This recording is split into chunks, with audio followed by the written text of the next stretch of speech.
So now we're on to turn 4 in the replay of Holy War Afghanistan from Strategy and Tactics 147. Turn 4 is the winter of 1979, and we start with the communist player turn, the government player.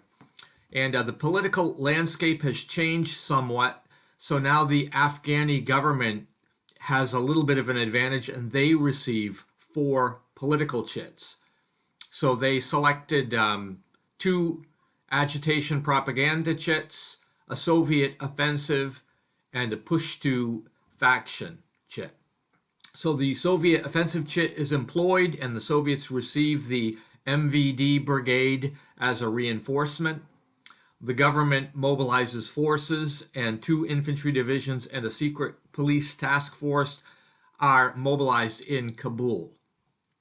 Also, a Communist Party front is built at Qom, and another Afghani government Air Force unit is received. I decided to hang on to the agitation chits for later use. I decided to leave the Soviet policy where it is in limited invasion, which is going to cost me 4 political points to do this. Then the Soviets receive replacements, and the 84th Guard Mechanized is reorganized into a combined arms division.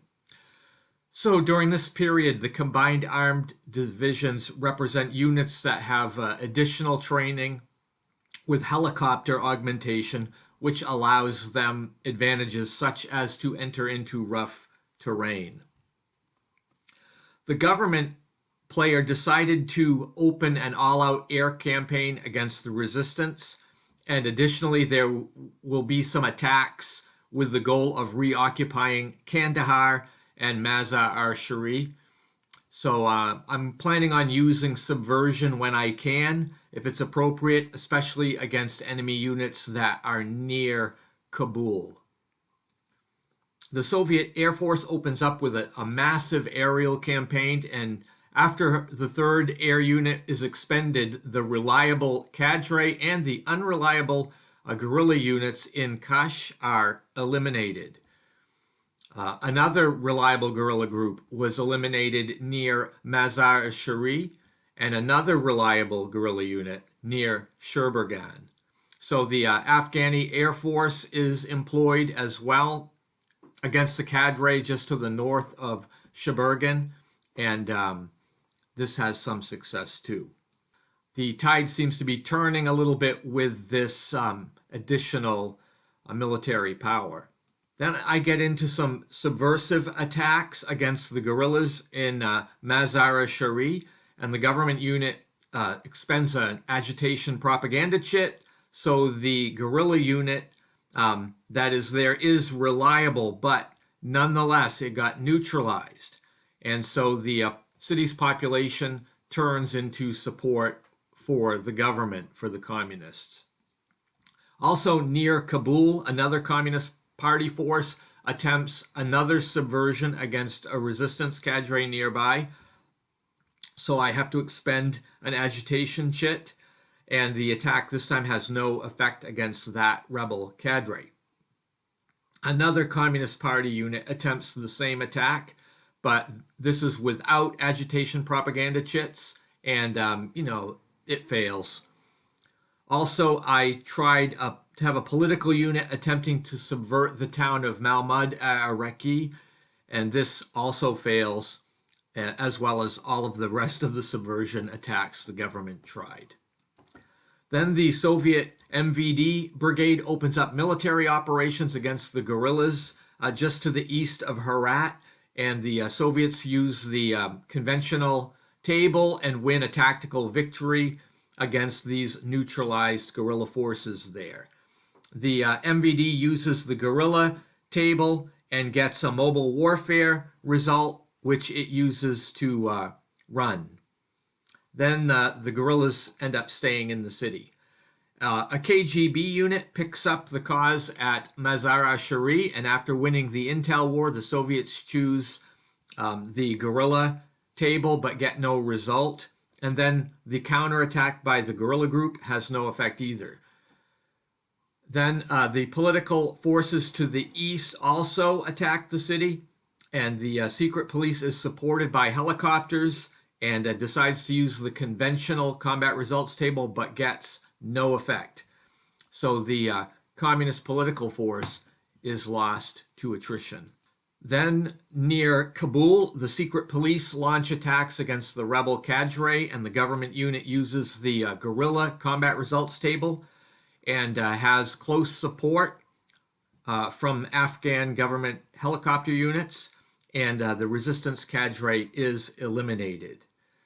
Afterward, 2 of the formerly neutralized government infantry divisions recover, and the political index is now at 42 points in favor of the communist government.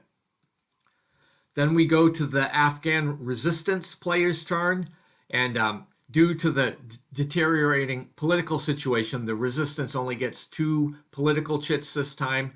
They both happen to be agitation and propaganda. The Jamiat mobilized 4 guerrilla groups at their 2 cadres in the north, and also a new cadre is placed in the populated rural areas. Also, a Hezbollah faction cadre is deployed west of Jalalabad, and a new Hezbollah cadre is positioned in Kush. Also, the CIA cadre is received as a reinforcement, and it is deployed in Pakistan. So for this turn, the resistance is going to try to perform some subversive actions against the government forces. In light of that, the Islam cadre attempts to subvert the government forces in Gardez, and I expended an agitation propaganda chit from the resistance, and as a result, the secret police division is neutralized and the commando unit defects. So a defection can happen, and this defection results in the formation of a resistance mobile group that is put on the map to represent the defection. Additionally, the Chinese cadre engages in subversion against the government unit in Jalalabad, and the resistance expends another agitation chit, and as a result, the Afghani 7th Infantry Division is neutralized. A subversive attack is also made against the Afghan Secret Police Task Force at Matar, and as a result, the 2nd Secret Police Front is neutralized. Beyond that, the rest of the subversion warfare yielded no result. Being the resistance player, I was able to select a few military engagements, but that's not our strength, so we're picking and choosing these carefully.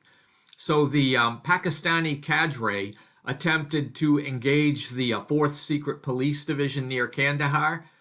This cadre used the guerrilla combat results table and got a mobile warfare result. So it chose to flee to Qatar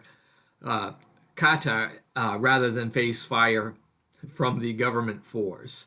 Another concentration of attacks was aimed at the forces in the town of Gardez, but the resistance player failed in the intelligence battle, and the CIA unit was lost to attrition.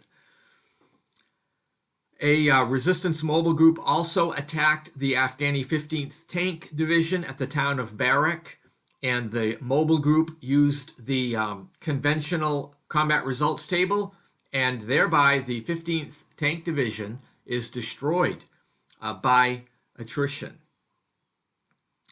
Then I had 2 of the resistance cadres banded together and launched an attack against the 7th Infantry Division in Jalalabad, but the attack had no effect, and the communist infantry counterattacked and won a tactical victory, and therefore one of the rebel cadres was destroyed.